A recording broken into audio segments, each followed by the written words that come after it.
मक्खी ये नहीं है कोई नेमत है खुदा की, मिलता ना हमें शहद ये मक्खी जो ना होती।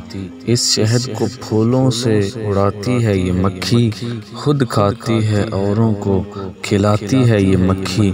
रखते हो अगर होश तो इस बात को समझो, तुम शहद की मक्खी की तरह इल्म को ढूंढो।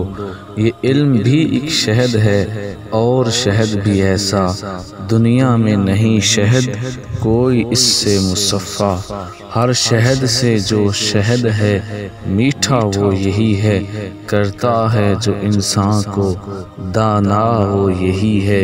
ये अक्ल के आईने को देता है सफाई, ये शहद है इंसान की वो मक्खी की कमाई।